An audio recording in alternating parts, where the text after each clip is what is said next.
कि श्री नारद जी विचचार महिम शिव तीर्थान्यभीक्षण सा, अभीक्षण सा शब्द है, इसका मतलब बारंबार गए, जाने कितनी शिव यात्राएं की उन्होंने, कोई गणना नहीं है। और जब काशी में नारद जी पधारे तो काशी है, 3 लोक से न्यारी है काशी। त्रिशूल के ऊपर विराजमान है भगवान भूतभावन विश्वनाथ की नगरी काशी। काशीं प्राप्याथ समुनि सर्वो परिविराजितां शिव प्रियां शंभु सुख प्रदाम शंभु स्वरूपिणी। कितनी बढ़िया बात लिखी है काशी के लिए। सर्वोपरि विराजमान। काशी में जब श्री देवर्षि नारद जी पहुंचे तो उन्हें बहुत आह्लाद हुआ, बहुत प्रसन्नता हुई।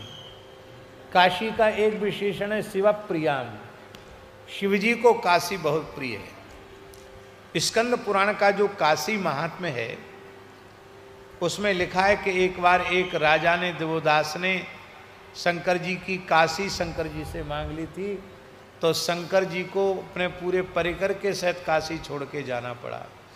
तो उस समय शंकर जी काशी के लिए रोते हैं, वियोग है शंकर जी को काशी का। एक एक करके भेजते हैं, भैया काशी में कैसी भी करके हम फिर से काशी में बसाओ हमको। बड़ा विलक्षण, बड़ा मधुर प्रसंग है स्कंद पुराण काशी महात्म्य का। कितने विनायक हैं काशी में?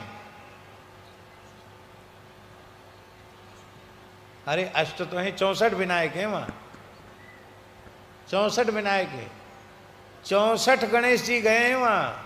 और जो वहां जाता वहीं रम के रहे, चंडी गई वहीं रह गई, दुर्गा गई वहीं रह गई। शंकर जी जिसको भेजते हैं सब वहीं रम जाते हैं। अंत में भगवान शिव पधारे हैं। शिव प्रियाम, काशी भगवान शिव जी को अत्यंत प्रिय है। दूसरा विशेषण है काशी का शंभु सुख प्रदाम, शिव जी को सुख देने वाली है काशी। शंकर जी सबको सुख देते हैं, सबको, शिव माने कल्याण, आनंद, सुख, पर शंकर जी को आनंद देती है काशी, शंकर जी को सुख देने वाली काशी है। और तीसरा विशेषण तो ऐसा है महाराज जी, शंभु स्वरूपणीम, काशी साक्षात भगवान शिव का स्वरूप है। पुराणों में तो ये बात लिखी है। एक घटना हम आपको सुना रहे हैं। आपने इस भारतवर्ष के महान तत्वज्ञानी संत, भगवत प्राप्त भगवत स्वरूप संत का नाम अवश्य सुना होगा, परमहंस स्वामी श्री रामकृष्ण देव जी महाराज, रामकृष्ण परमहंस जी महाराज, जिनके शिष्य विवेकानंद जी ने पूरे विश्व में हिंदू सनातन संस्कृति का ध्वज फहराया था। वो ठाकुर रामकृष्ण परमहंस देव जी महाराज जी जब काशी आए तो नौका से गंगा जी पार कर रहे थे। उस जमाने की बात है, उतने यातायात के साधन नहीं थे।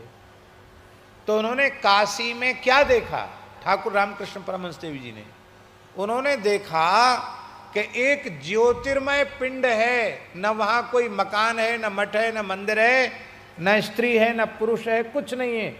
एक ज्योतिर्मय लिंग के रूप में काशी का दर्शन किया, ज्योतिर्मय लिंग के रूप में काशी का दर्शन किया। 5 कोश का ज्योतिर्मय लिंग है काशी। शिव स्वरूपिणी, काशी साक्षात भगवान शिव का स्वरूप है। और एक विशेष बात है महाराज जी, काशी महात्म्य लिखा है, जैसे अग्नि में पड़ी हुई वस्तु आग बन जाती है, ऐसे जो जीव काशी का व्रत ले लेता है वो भी काशी का स्वरूप हो जाता है, शिव स्वरूप हो जाता है। इसलिए शिव सायुज्य को प्रदान करने वाली काशी है। पूज्यपाद धर्म सम्राट स्वामी करपात्री जी की बात बहुत अच्छी कहते थे, हम उसको धृत करना चाहते हैं। करपात्री जी कहते थे कि जन्म लेने में हम स्वतंत्र नहीं थे, स्वतंत्र होते तो हमारी जहां इच्छा होती वहां पैदा होते। आप महाराष्ट्र में पैदा हुए, हम कहीं पैदा हुए, ये कहीं पैदा हुए, कोई कहीं पैदा हुआ, कर्मानुसार ही सब लोग पैदा होते हैं। जन्म में परतंत्रता थी,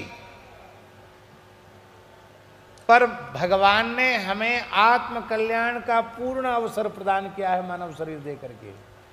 तो मरकर भी हम अपना परम कल्याण कर सकते हैं। जन्म में हम पराधीन थे, पर मृत्यु में हम पराधीन नहीं हैं। यदि कोई मनुष्य कोई साधन जिससे न बनता हो, पर मोक्ष चाहता हो कि बहुत भटक लिए संसार में, अब हमें बार बार न पैदा होना न मरना है, तो स्वामी कृपात्री जी महाराज कहते काशी में जाकर पड़ जाए। स्कंद पुराणोक्त काशी महात्म्य महाराज जी लिखा है कि एक बड़ा पत्थर लेकर दोनों पैरों पर पटक लेना चाहिए, पैर तोड़ लेना चाहिए अपने, दोनों हाथ तोड़ ले और दोनों पैर तोड़ ले, तब काशी वास करे।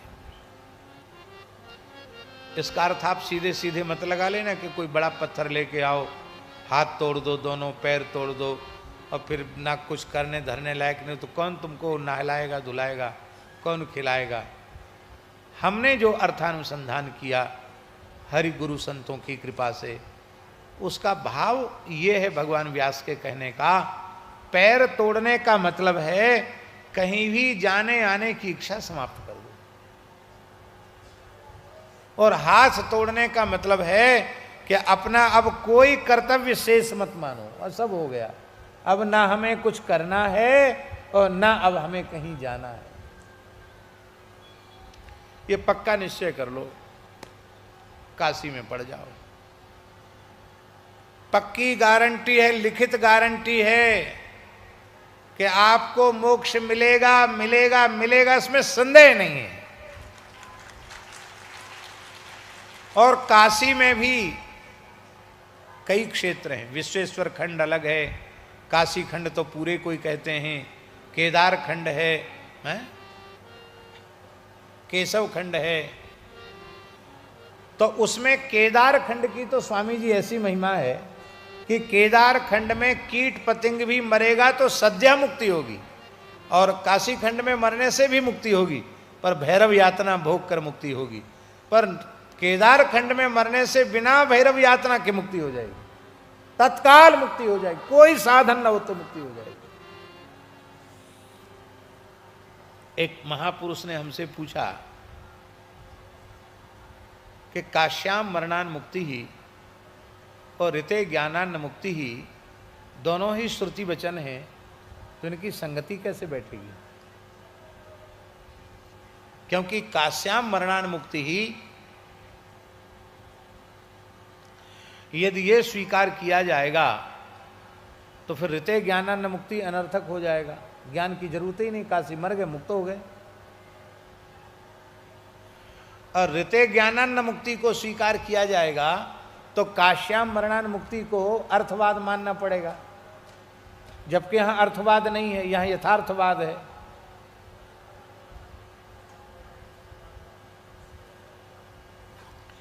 एक काशी के ही अच्छे महापुरुष ने पूछा था हमसे, पूज्यपाद पंचगंगा मणिकर्णिका घाट पर जो पूज्य सतुआ बाबा महाराज थे, परम पूज्य जगत गुरु विष्णु स्वामी आचार्य श्री स्वामी यमुना दास जी महाराज सतुआ बाबा, जिनके शिष्य इस समय श्री जगत गुरु संतोषाचार्य जी सतुआ बाबा इस समय पंचगंगा घाट में सतुआ बाबा मठ के आचार्य हैं। तो महाराज जी उन्होंने हमसे ये बात पूछी, बोले तुम तो पढ़ते रहते हो, पोथी पत्रा पलटते रहते हो, बताओ दोनों श्रुति वचन है, संगति कैसे होगी? तो हमने पहले तो उनसे कहा कि महाराज जी मैं तो बालक हूँ, आपके सामने आप ही बताइए। बोले नहीं नहीं, हम तो आपसे पूछ रहे हैं। हमने कहा दोनों ठीक हैं, क्योंकि दोनों श्रुति वचन हैं तो दोनों ठीक हैं, इसलिए संगति कैसे होगी? हमने कहा संगति हो जाएगी। भगवान शंकर काशी में राम तारक का उपदेश करते हैं, तो भगवान शिव के जैसा उपदेष्टा उपदेश करेगा राम नाम का, तो तत्काल ज्ञानोत्पत्ति हो जाएगी और मोक्ष हो जाएगा, तो ऋते ज्ञानान मुक्ति सही हो जाएगा। पर काश्याम मरणान मुक्ति कैसे होगा? वो तो ज्ञान से मुक्ति हो रही है, माने ये सुविधा काशी में ही प्राप्त है, दूसरी जगह प्राप्त नहीं, इसलिए काश्याम मरणान मुक्ति।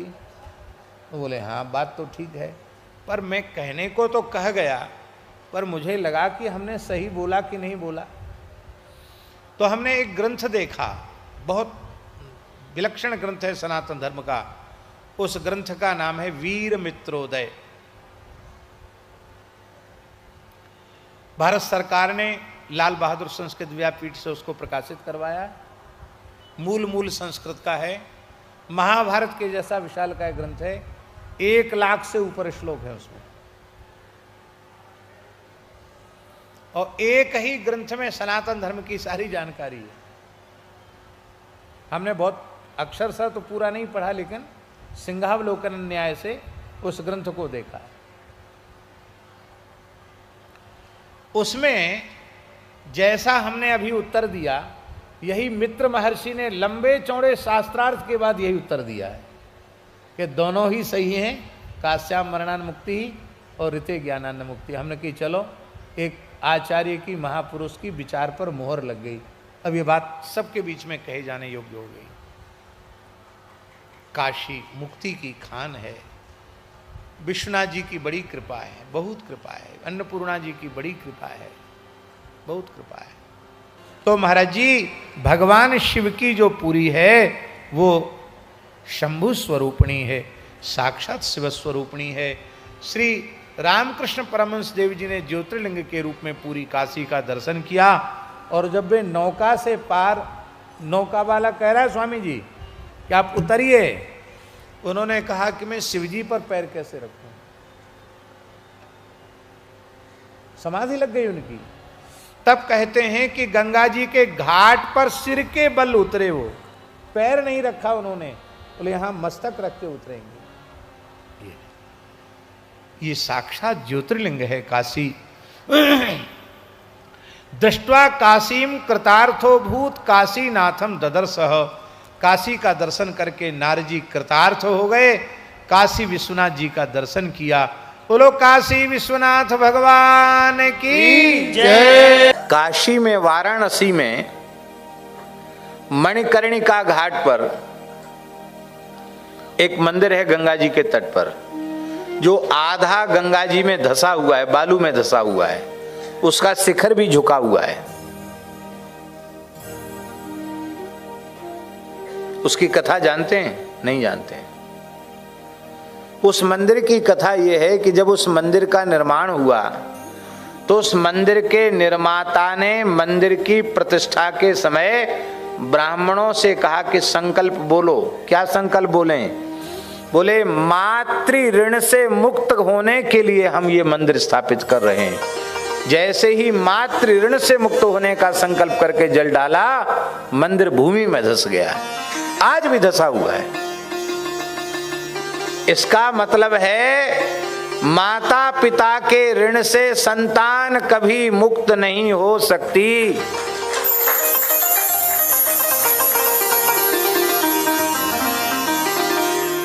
जीते जी अपने शरीर की चमड़ी उधेड़ करके उनके पैर की जूती बन जाए तो भी उनके उपकार से उर्ण नहीं हो सकती संतान।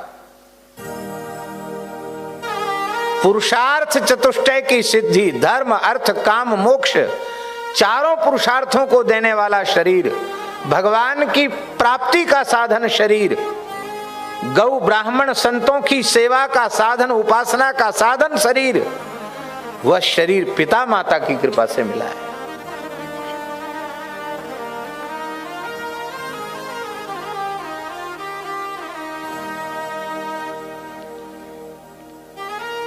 आपका पुत्र मान लो दिल्ली रहता है और वहां बढ़िया कारोबार उसका हो गया। अब आपके मन में आया कि चलें भाई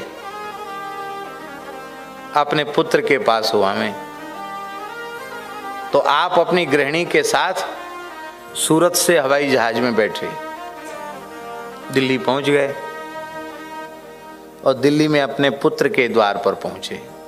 पुत्र को खबर नहीं की कि हम आ रहे हैं, अकस्मात पहुंच गए।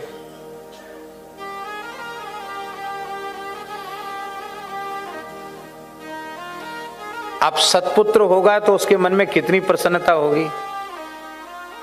यदि सत्पुत्र होगा और सत्पुत्र नहीं होता तो पिताजी के मन में जाने की इच्छा क्यों होती है? भाई श्रद्धा न करे, सेवा न करे तो पिताजी जाएंगे क्यों? अब पिता माता पहुंच गए। अब उसने बड़े प्रेम से, अरे बाबूजी हम तो बहुत दुखी थे कि बताओ बुढ़ापे में हमें आपकी सेवा करनी चाहिए, आपने बड़ी कृपा की, बहुत कृपा की। अब पुत्र बहुत खुश है और उसकी पत्नी भी बहुत खुश है, बहू बेटा दोनों खुश हो गए। बोले भैया हमारे घर में तो लक्ष्मी नारायण भगवान आ गए, हमारे घर में सीताराम जी आ गए, हमारे घर में तो बिहारी जी आ गए, राधा कृष्ण भगवान आ गए, गौरी शंकर भगवान हमारे घर में आ गए। और प्रेम से पुत्र सेवा करने लग गया। एहसान कर रहा है क्या? पुत्र को जो कुछ मिला है वो किससे मिला है? पिता से ही तो मिला। मान लो किसी के पिता ने कुछ नहीं दिया, शरीर तो दिया है कि नहीं? जिस शरीर से पुरुषार्थ करके आपने कमाए वो शरीर किसने दिया है? इसलिए जैसे पिता माता अपने संतान के ऊपर कृपा करके आते हैं, दर्शन देने, सेवा प्रदान करने, सेवा का सौभाग्य प्रदान करने, ऐसे ही ये संत तो पिता माता के समान है।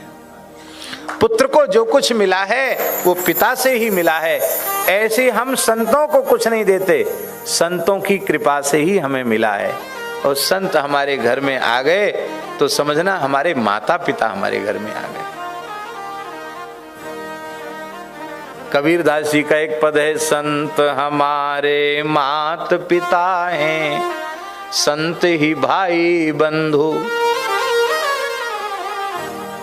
संत मिलावे राम से जी, संत मिलावे राम से जी, काटे जम के फंद, संतन को देखूं आव तो, मेरे मन में तो यही बड़ो चाव, संतन को देखूं आव तो। जैसे संत जीवों पर कृपा करने के लिए विचरण करते हैं, जैसे पिता माता अपनी सेवा का सौभाग्य देने के लिए पुत्र पर कृपा करते हैं। इसलिए किसी पुत्र को अपने पिता की सेवा मिल जाए, किसी पुत्र को अपनी माता की सेवा मिल जाए तो समझना कि हमारा जीवन सफल हो गया। पुत्र के लिए पिता माता की सेवा से बड़ी कोई संपत्ति नहीं। सुनकर शायद विश्वास न होगा, हमारे पूज्य सदगुरुदेव श्री पहाड़ी बाबा महाराज, खाकचौक वाले महाराज जी, उनकी सैकड़ों ऐसी घटनाएं जो एक जगह बैठे बैठे सैकड़ों हजारों योजनों की बात वे बैठे बैठे जान जाते थे। मैंने कई बातें प्रत्यक्ष देखी। आपको सुनकर आश्चर्य होगा, बहुत पुरानी बात तो नहीं है। 2003 में महाराज जी भगवत धाम प्रयाण किए। कलकत्ता में एक बंगाली परिवार है, उनको महाराज जी ने कहा होगा कि तुम नई बाड़ी बनाओ, ठाकुर बाड़ी बनाओ तो हम आएंगे। और उन्होंने ठाकुर बाड़ी बना ली। अब वो प्रार्थना करने आए कि महाराज जी आप उसके उद्घाटन में पधारिए। पहले पत्र लिखा तो महाराज जी ने कहा तुम मुहूर्त से उद्घाटन कर लो। तो मुहूर्त से उन्होंने उद्घाटन कर लिया, पूजा पाठ वगैरह कर लिया। फिर वो वृंदावन आए, आग्रह करने के महाराज जी कोई समय दे दें। महाराज जी ने कहा कि देखो हम लगातार 62 वर्ष तक कलकत्ता गए हैं। कितने वर्ष तक? लगातार 62 वर्ष तक हम कलकत्ता गए हैं। अब हम नहीं जाना चाहते, अब हम वृंदावन से बाहर नहीं जाना चाहते। हमारे लिए बोले कि हमने इनको महंत बना दिया है। अब ये जब जाएंगे, पहले हम गुरु पूर्णिमा वहीं करते थे, जब ये जाएंगे तो इनकी पधरावनी हो जाएगी, हम तो जाएंगे नहीं। अब जमुना जी का किनारा नहीं छोड़ना, अब नहीं जाएंगे, मना कर दिया। तो उनकी छोटी बच्ची थी, वो बच्ची बोली बंगला भाषा में कि ठाकुर दादू आप मिथ्या कथा बोलते हो, मैं झूठ बोलते हो। महाराज जी बंगला बहुत अच्छी बोलते थे, वो बंगाली सेवक थे, इसलिए बंगला लिखना पढ़ना बोलना सब आता था। तो महाराज जी बोले, ए खोकी, खोकी माने बच्ची लाली, ऐसा क्यों बोलती है, झूठा आरोप क्यों लगाती कि मैं झूठ बोलता हूँ? हाँ मिथ्या कथा बोलो, आप झूठ बोलते हो क्यों? आपने कहा था मेरे पिताजी को कि मैं आऊँगा, फिर आप आए नहीं, तो आप झूठा हो गया कि नहीं हो गया? तो साधु संत को तो झूठा नहीं बोलना चाहिए। वो बोली बच्ची छोटी, 10-11 साल की बच्ची थी। छोटे बालक तो भोले होते हैं, उनके मन में जो आता सो बोल देते हैं।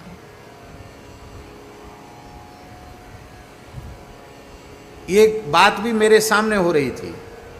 और दूसरे दिन सवेरे महाराज जी चाय पी रहे थे। हमारे केशवदास जी तो बहुत समय रहे वहाँ पुजारी के रूप में। वो लकड़ी का, वो उसका नारियल का कटोरी रहती थी, उसमें चाय पीते थे। तो महाराज जी चाय पी रहे थे और वो उसका पिता और वो बेटी सामने बैठी थी। तो महाराज जी बोले चाय पीने को, ए खोकी इधर आए, देख हम तेरे घर हो आए, हमने अपनी बात सत्य कर दी, हम तेरे घर हो आए और कुछ खा के भी आए हैं, विश्राम करके आए हैं, तेरे घर हो आए हम। और उसके पिता बड़ा आश्चर्य कर रहा है कि महाराज जी तो यहीं हैं, कहाँ से हुआ है, इसके घर कब हुआ है महाराज जी? तो महाराज जी ने मोहल्ले में कैसा मकान बना है, किस दिशा में उसका मुंह है, कितने कमरे हैं, ठाकुरवाड़ी कहाँ बनी है, किस रंग से पुता है, सब बात बता दी। जैसे कोई सामने रखी हुई चीज का वर्णन करे, ऐसे महाराज जी ने पूरे घर का बता दिया उसको। यही बात पूरी हो गई। हमको ऐसा लगा कि महाराज जी ने सपने में देखा होगा इसका घर, सिद्ध पुरुष हैं तो सपना भी उनका सही होगा, ये मैंने देखा। और जब 1 महीने पीछे हम कलकत्ते गए और उस घर में जब हम गए तो माता झरझर झरझर आंसू रोने लगी। बोले हमने डायरी में तारीख और समय लिख लिया है, रात्रि को 9:30 बजे के करीब महाराज जी 9 बजे कोठरी में गए हैं अपने, बस 9:30 बजे के करीब महाराज जी की बात सुनाई पड़ी। राम राजा दुख भंजन सकल पूर्ण काम, गोविंद गोपाल गोविंद गोपाल, भज नारायण भज नारायण, ऐसे बोलते रहते थे महाराज। लेकिन महाराज जी आ गए, चरणों में प्रणाम किया, चरण धोए, स्वप्न नहीं प्रत्यक्ष। पूरे घर में घूमे, ठाकुर बाड़ी में गए, वहाँ नया कंबल बिछा दिया, एक तकिया बिछा दिया, महाराज जी उस पर बैठ गए। बोले देख तू स्नान कर, और स्नान करके, बंगालियों में पवित्रता बहुत होती है, आप लोग ऐसा नहीं समझना। हाँ, उनकी ठाकुरबाड़ी अलग होती है, ठाकुर जी के पात्र अलग होते हैं, जो वैष्णव परिवार है। और जो वैष्णव नहीं है उनका तो फिर कोई बात नहीं। जो वैष्णव परिवार हैं उनमें ठाकुरबाड़ी की पवित्रता बहुत होती है। ठाकुर जी की सब जिनिस वस्तु सब अलग होती है। तो परवल का साग बनाया, ठाकुर जी को भोग लगाया, और महाराज जी के पत्थर के पात्र उनमें पवाया। और पवाने के बाद बोले, महाराज जी बोले देख अब लेट हो गए, अब हम विश्राम में जाएंगे। भला अब हम विश्राम में जाएं। महाराज जी वहीं लेट गए, ठाकुर जी के घर में ही लेट गए, ठाकुरबाड़ी में लेट गए। और वो भी जाके लेट गई घर में, नीचे जाके वो लेट गई। सवेरे 4 बजे स्नान करके वो दौड़ के आई तो देखा तो वहाँ केवल कक्ष में सुगंध ही सुगंध थी, महाराज जी के श्रीअंग की दिव्य सुगंध। महाराज जी वहाँ नहीं थे। उसने कहा महाराज जी आप विश्वास कर सकते हैं पर संसार का कोई व्यक्ति विश्वास नहीं कर सकता, मैंने अपने हाथ से बनाकर महाराज जी को पवाया। ऐसी एक घटना नहीं, ऐसी कितनी घटनाएं थी।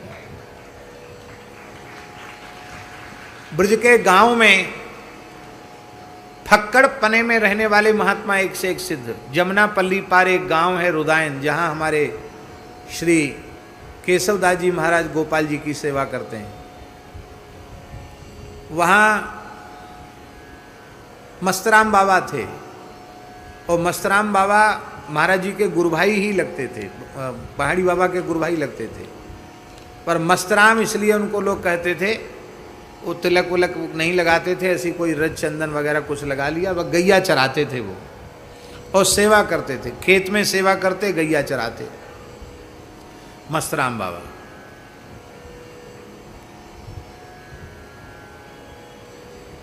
धूना पर बैठे थे, रुदायन गोपाल मंदिर की घटना है, और सर्दियों का समय था, और उनके पसीना टपकने लग गया। तो ठाकुर साहब सामने बैठे थे, एक पंडित जी थे वो बैठे थे, ये लक्ष्मी नारायण पंडित जी के पिताजी, पहले लक्ष्मी नारायण पंडित जी थे ना, उनके पिताजी या दादाजी के समय की बात, वो बैठे थे। उन्होंने कहा बाबा तेरे पसीना कैसे आए रहे हो? अरे बोले भैया कछु मत पूछो कैसे पसीना आए रहो। तो बताया उन्होंने कि इतने कोस दूर पे एक ब्रजवासी बैलगाड़ी में कुछ माल लाद के ले जा रहा था, और बैलगाड़ी फंस गई मिट्टी में, कीच में, बैलों पर वो चल नहीं रही थी। हम वहाँ घूम रहे थे तो हमने धक्का लगाया, पूरी ताकत लगाई कि बैलों पे जोर न पड़े, तो गाड़ी तो निकल गई और बैलों को भी शांति मिल गई। तो उसमें हमने ज़्यादा जोर लगाया, उसी से पसीना आ गया। अरे बोले बाबा झूठ बोलवे को ठेको तेने ही ले रखे हो, अभी यहाँ बैठो बैठो तो बतरा रहे हो, कहे हम वहाँ गाड़ी खिंचवाए रहे हैं। तो बोले भैया मैं तो सांची बोल रहे हूँ, तो ये विश्वास ना हो तो जाके देख लो। वहाँ ठाकुर साहब थे, उस समय घोड़े चलते थे, तुरंत उन्होंने घोड़ा कसा और वहाँ पहुँचे।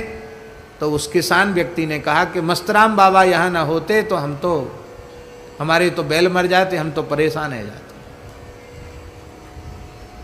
ऐसी अब यहाँ बैठे थे, वहाँ एक शरीर से वहाँ घूम रहे थे, और देखने में ऐसे लगते थे कि बाबा कछु ना जाने से गांव के देहाती बाबा। गैया चराए हुए जा रहे मस्तराम बाबा,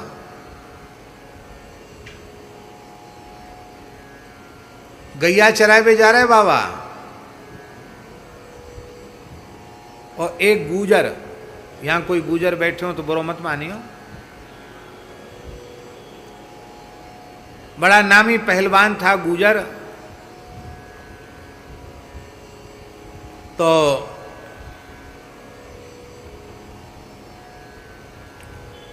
पहलवान कुछ मोटी बुद्धि के भी होते हैं,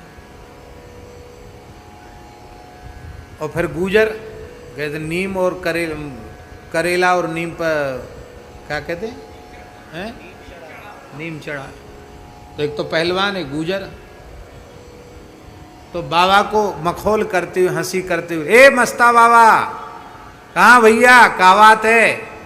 अरे बाबा बड़ी जोर की गर्मी पड़ रही है, प्यास लग रही हो तो पानी पी ले। कुआं पे नहा रहा था, बाल्टी से खींच खींच करके, पानी पी ले। और महीना था पूष का, भयंकर ठंड पड़ रही थी, कोहरा पड़ रहा था, भयंकर ठंड। और वो कह रहा है बाबा बड़ी जोर की गर्मी पड़ रही है तो प्यास लग रही है, पानी पी ले। बाबा समझ गए मखौल कर रहा है। बोले भैया तू मुझे पानी ना पिवा पावेगो पहलवान, और तू स्नान ध्यान करके अपने काम में लग, तू हमें पानी ना पिवा। अरे कैसी बात कर रहे हो बाबा, मैं तो पानी ना पिवाए तो पाऊंगो, पी ले तू, झिक के पी ले, कितने पानी पिएगो। बाबा बोले गिनती करके बाल्टी पानी पिवैयो। 1200 बाल्टी पानी पी गए बाबा। कितना पानी पी गए? 1200 बाल्टी पानी पी गए। उसके हाथ एकदम ठंड में शून्य पड़ गए, सारी पहलवानी का नशा चला गया। बोलो बाबा कुइया तो खलियाई, खलियाई माने इसका तो पानी खत्म होने वाला है, कुइया तो खलियाई और कितने पानी पीवेगो। बोले तू ही कह रहा हो कि पानी पी ले बाबा, झिक्के। अरे कान खोल के सुन ले, हमारे पुरखा ऐसे है कि चुल्लू भर में समुद्र पी गए अगस्त्य जी महाराज। इसलिए संतनते मखौल मत कर, हम समुद्र पीवे वारे हैं, कुइया में तू हमारो कहा हमारी प्यास बुझावेगो। चरणों में पड़ गया महाराज। बोले अब किसी साधु के साथ मखौल मत करना, नहीं तो समझना अभी तो तेने कर दियो फिर बुरो होएगो तेरो। अरे बाबा ऐसी मत बोले, हाँ तेरो बुरो होएगो फिर तू मखौल कर। ना बाबा मैं क्षमा मांगू, चरणों में प्रणाम किया। फिर बाबा बोले देख तू बुरो मत मानियो, हम काऊ ब्रजवासी को दुख नहीं दें। तेरो अमुक खेत सूख रहे हो, मैंने तेरो खेत सींच दियो। यहाँ पानी पी रहे थे, वहाँ उसके खेत की सिंचाई हो रही थी। गुजर गया, देखा भैया उस खेत में तो पानी नहीं था, पानी सिंच गया। आके बाबा के चरण पकड़ लिए। अब महाराज जी सुनाते थे, पहाड़ी बाबा महाराज, कि मस्तराम बाबा किसी ब्रजवासी के घर में चले जाते, छींके से माखन की मटकी उतार लाते, दही उतार लाते, और गांव की स्त्रियां उनको बाबा रसिया सुना, नाच दिखा बाबा रसिया सुना। तो जो द्वापर की लीला है वो कल युग में होती है। इस स्थान में भोजन कम करते थे, ऐसी घरों में जाके ब्रजवासियों घर में खा जाते, महेरी खा जाते, राबड़ी छाछ खा जाते, मस्त रहते, गैया चराते, न कभी माला फेरते दिखाई पड़ते, न कोई भजन पूजा करते दिखाई पड़ते। सिद्ध पुरुष थे।